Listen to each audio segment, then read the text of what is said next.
Beverly Hills, California, March 7th, 1968, 4:15 p.m. Dean Martin was reading his mail. This was unusual. Dean almost never read his own mail. He had people for that. Assistants who sorted through the fan letters, the business offers, the invitations to events he'd never attend. They'd summarize the important ones and throw away the rest. But today, for some reason, Dean had asked to see the pile. Maybe he was bored. Maybe he was avoiding a phone call from his manager. Maybe something told him to look. He was halfway through the stack when he found it. A handwritten letter. Blue ink on cheap paper. The kind of paper you buy at a drugstore when you can't afford anything better.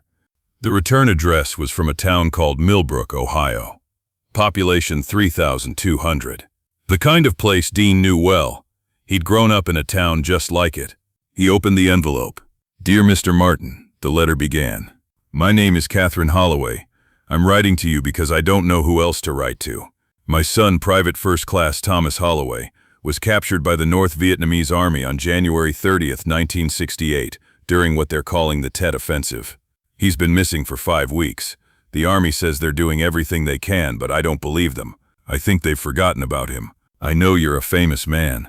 I know you probably get 1,000 letters like this. But my son loved your music. He used to sing 'Everybody Loves Somebody' around the house until we begged him to stop.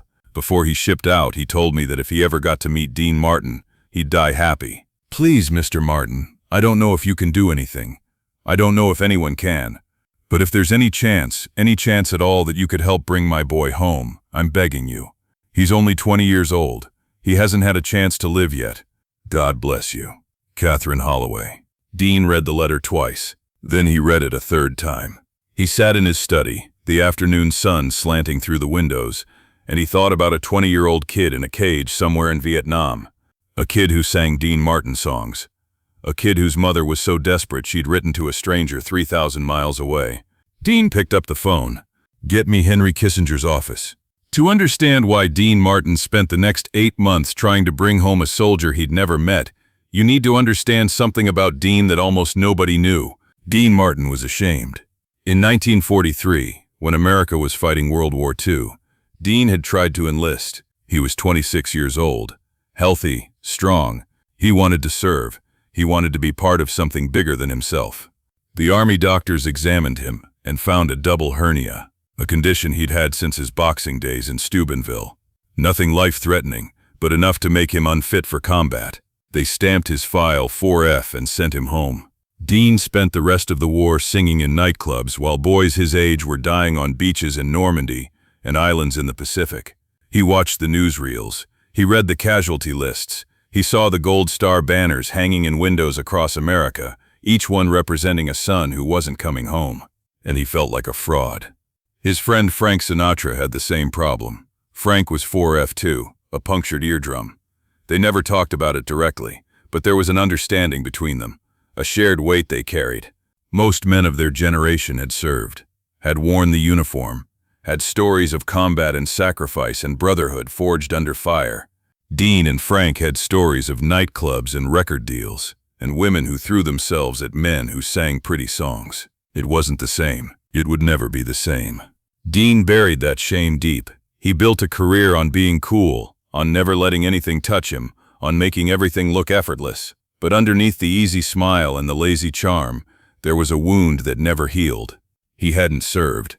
He hadn't earned the right to stand beside the men who had. And now, in 1968, there was another war. Another generation of boys being sent to die in jungles on the other side of the world. Dean watched the news every night. The body counts, the protests, the footage of helicopters and firefights and flag-draped coffins coming home. He couldn't fight in this war either. He was 50 years old. His fighting days, if he'd ever had any, were long gone. But maybe there was something else he could do. Maybe he could bring one soldier home. Dean Martin had connections.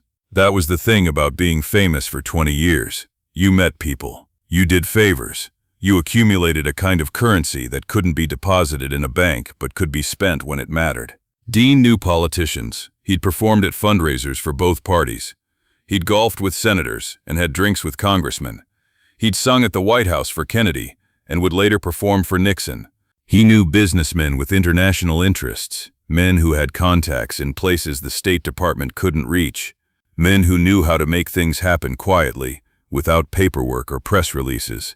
And he knew people in the entertainment industry who had their own strange connections to foreign governments, to intelligence agencies, to the shadow world that existed beneath the surface of official diplomacy. Dean started making calls. Not publicly. Not in any way that could be traced back to him. He didn't want credit. He didn't want attention. He just wanted to find out if there was anything at all that could be done to bring Thomas Holloway home. The first call was to Henry Kissinger. Kissinger was Nixon's national security advisor, a man with fingers in every international pie. Dean had met him at a party in 1967, and they'd hit it off, two men who appreciated power and knew how to use it. "Henry, I need a favor." "Dean, what kind of favor?" "There's a kid, POW in Vietnam, name's Thomas Holloway. His mother wrote me a letter. I want to know if there's anything that can be done." Kissinger was silent for a moment. "Dean, there are hundreds of POWs in Vietnam. The negotiations are complicated." "I know. I'm not asking you to start a war. I'm asking you to tell me who I should talk to. Who makes these things happen?" Another silence. "There are people, intermediaries.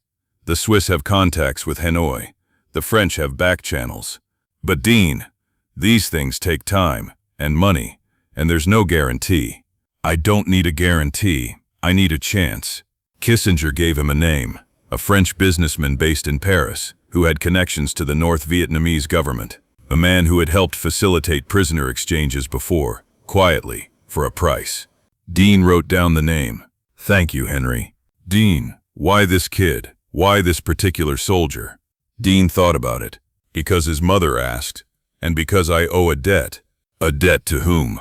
"To every soldier I should have been standing next to and wasn't." He hung up before Kissinger could respond. The French businessman was named Philippe Dumont. Dean flew to Paris in April 1968 to meet him. They sat in a private room at a restaurant near the Champs-Élysées. Dumont was in his 60s, silver-haired, impeccably dressed. He looked like a banker. He probably was a banker, among other things. "Mr. Martin," Dumont said, sipping his wine. "I must confess, I'm surprised. I don't usually receive visits from American entertainers. I'm not here as an entertainer. I'm here about a prisoner of war." "Ah, and what makes you think I can help with such matters?" "Henry Kissinger gave me your name." Dumont's expression didn't change, but something shifted behind his eyes. "I see. And this prisoner, who is he?" "His name is Thomas Holloway, private first class, captured January 30th, during Tet." Dumont nodded slowly. "I will need to make inquiries. This will take time. And Mr. Martin, these things are not free. I understand." "Do you? We're talking about significant sums. Bribes to officials, transportation costs, silence payments. It could be $50,000, perhaps more." Dean didn't blink. "Whatever it costs." Dumont studied him. "Forgive me, but I must ask, why? You have no connection to this soldier, no family relation. No political motivation. Why would you spend a small fortune to rescue a stranger?" Dean was quiet for a long moment. "In 1943, I tried to join the army. They wouldn't take me. Medical condition. For 25 years, I've watched other men fight while I stayed home and sang songs. I've met veterans, shaken their hands, thanked them for their service, and every time, I've felt like a fraud, like I hadn't earned the right to stand next to them." He looked at Dumont. "I can't go back and fight in World War II. I can't change what I am.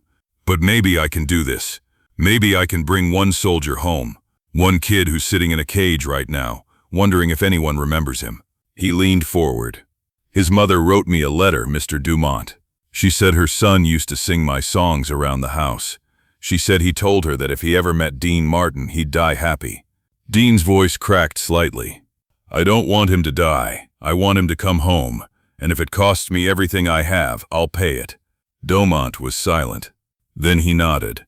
"I will make the inquiries. It may take months. There are no guarantees. The North Vietnamese are difficult to negotiate with, but I will try. That's all I ask." They shook hands. Dean flew home the next morning. The months that followed were the longest of Dean's life.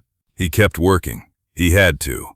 The television show required appearances. Films needed to be shot. Concerts had to be performed. The machine of Dean Martin's career ground on regardless of what was happening in the shadows. But every few weeks he'd receive a message from Dumont. Inquiries ongoing. The prisoner is alive. Negotiations are difficult. Progress being made. A sum has been discussed. Need additional funds. The NVA is resistant. They want something in return, not money. A political gesture. Dean provided whatever was asked. Money, obviously. He eventually spent over $100,000, nearly $1 million in today's dollars, but also connections, introductions, a promise to appear at a French charity event, whatever it took. Catherine Holloway didn't know any of this. Dean had written her back, a brief letter that said only, "I received your message. I'm looking into it. Don't give up hope." He didn't want to promise anything. He didn't want to raise her expectations, but he also couldn't leave her letter unanswered. She wrote back, thanking him, blessing him, telling him about Thomas, about his childhood, about his dreams, about the day he'd shipped out, waving from the bus window, so young and so brave. Dean kept her letters in his desk drawer. He read them when he felt like giving up. In November 1968, Dumont called. "It's done." Dean's hands were shaking. "What do you mean, done?" "Private Holloway will be released with a group of prisoners next month, December 15th, as part of a negotiated exchange. His name is on the list." "You're sure?" "I'm sure. He's coming home, Mr. Martin." Dean couldn't speak. "Mr. Martin, are you there?" "I'm here," Dean managed. "Thank you, Philippe. Thank you." "Don't thank me. Thank whoever made you the kind of man who would do this." Dean hung up the phone. Then he put his head in his hands and cried. Thomas Holloway came home on December 18th, 1968. He'd been a prisoner for 11 months. He'd lost 40 pounds. He had scars on his back from beatings. He had nightmares that would follow him for the rest of his life, but he was alive. Catherine Holloway was waiting at the airport in Ohio when his plane landed. She collapsed when she saw him walking down the stairs, just fell to her knees on the tarmac, sobbing, reaching for her son. Thomas knelt beside her. "I'm home, Mom. I'm home." The local newspaper covered the homecoming. A feel-good story. A boy returned from the war. The kind of thing that made people believe everything would be okay. Nobody mentioned Dean Martin. Thomas didn't know. Catherine didn't know. As far as anyone was aware, Private Holloway had been released as part of a routine prisoner exchange. Nothing special. Just lucky. Dean wanted it that way. But 3 months later, Dumont made a mistake. He was at a dinner party in Washington. He'd had too much wine. Someone asked him about his work, about the interesting people he'd met. And Dumont, in a moment of indiscretion, mentioned the American singer who had paid $100,000 to rescue a soldier he'd never met. The story spread. A journalist heard it, made some calls, connected some dots. In April 1969, a small article appeared in a Washington Insider newsletter. Dean Martin's secret mission, how the King of Cool brought a POW home. Dean refused all interviews. He denied any involvement. "I don't know what they're talking about," he told his publicist. "I'm just a singer. I don't rescue anybody." But Catherine Holloway read the article. She called Dean's office, begged to speak with him, left message after message. Finally, Dean took her call. "Mr. Martin, is it true? Did you bring my son home?" Dean was silent. "Mr. Martin?" "Mrs. Holloway, I don't know what you read, but—" "Please, don't lie to me. I need to know. After everything, I need to know who saved my boy." Dean closed his eyes. "Yes," he said quietly. "It's true." Catherine started crying. "Why? Why would you do that for us? You don't know us. We're nobody. We're just people from Ohio." "I know, Mrs. Holloway. I'm from Ohio, too. But why? Why did you do it?" Dean thought about all the reasons. The shame he'd carried since 1943. The debt he felt he owed. The letter that had landed on his desk at exactly the right moment. "Because your son deserved to come home. And because I could help. That's all." "That's not all. That's everything. That's my son's life. Then I'm glad I could be part of it." Catherine was crying so hard she could barely speak. "Can I tell him? Can I tell Thomas?" "If you want to. He needs to know. He needs to know who saved him." "I didn't save him, Mrs. Holloway. A lot of people helped. I just made some phone calls." "You did more than that. You gave me my son back." Dean didn't know what to say. Thank him for his service, he finally managed, and tell him I'm glad he made it home. Thomas Holloway wrote to Dean 3 weeks later. Dear Mr. Martin, my mother told me what you did. I didn't believe her at first. I thought she must be confused. Why would Dean Martin, the Dean Martin, care about some kid from Ohio? But she showed me the article, and I started asking questions. And now I know it's true. I don't know how to thank you.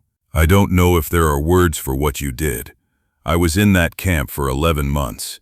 There were nights when I thought I'd never see home again. Nights when I gave up. Nights when I prayed for it to end, one way or another. And the whole time, someone I'd never met was fighting to bring me home. My mother said you told her you did it because I deserved to come home. But I've been thinking about it, and I don't think that's the whole reason. I think you did it because that's who you are. The kind of man who sees someone in trouble and does something about it. There aren't many men like that, Mr. Martin. Most people look away. Most people tell themselves it's not their problem. But you didn't look away. You spent a fortune and months of your life for a stranger. I'm going to spend the rest of my life trying to be worthy of what you did. Thank you, Mr. Martin. Thank you for bringing me home. With eternal gratitude, Thomas Holloway. Dean kept that letter in his desk for the rest of his life. Right next to Catherine's original letter. Right next to his 4F classification from 1943. Thomas Holloway lived. He came home, got married, had 3 children. He became a high school teacher in Millbrook. He taught history, and every year when he got to the Vietnam War unit, he'd tell his students about his time as a POW. He never named Dean Martin publicly. Dean had asked him not to. But in private, in the quiet conversations with his family, Thomas would talk about the singer who had saved his life, about the lesson he'd learned, that kindness can come from anywhere, that strangers can become saviors, that the world is sometimes better than we think. Thomas died in 2019, at the age of 71. He'd lived 51 years after his release from that camp. 51 years of marriage, children, grandchildren, 51 years of teaching, coaching, mentoring, 51 years of life that wouldn't have existed if a letter hadn't landed on Dean Martin's desk on an otherwise ordinary afternoon. At Thomas's funeral, his son Michael read a passage from his father's journal. I owe my life to a man I met only once. Dean Martin came to my mother's house in 1972. 3 years after I came home, he stayed for an hour. We talked about Ohio, about music, about nothing in particular. Before he left, I tried to thank him again. He waved it off. You already thanked me, he said. You came home alive. That's all the thanks I need. I've thought about those words every day since, and I've tried to live a life that was worth saving. I hope I have. I hope wherever Dean is, he knows that the life he saved was put to good use. Dean Martin died on Christmas Day, 1995. He never talked publicly about Thomas Holloway. He never sought recognition for what he'd done.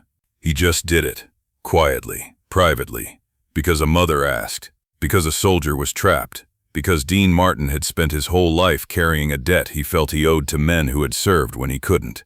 He couldn't fight in their wars, but he could fight for them, one soldier at a time. That's the Dean Martin story that should be told. Not the singer, not the actor, not the king of cool. The man who brought a soldier home. The man who paid a debt he didn't owe, to a country that never knew.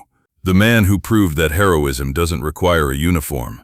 Sometimes it just requires a letter, a phone call, and a heart that refuses to look away. If this story about bringing our soldiers home moved you, subscribe and hit that thumbs up. Share with a veteran, a military family, or anyone who knows what it means to wait for someone to come home.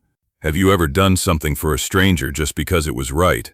Let us know in the comments. Ring that notification bell for more untold stories about Dean Martin's legacy. Claude is AI and can make mistakes. Please double-check responses.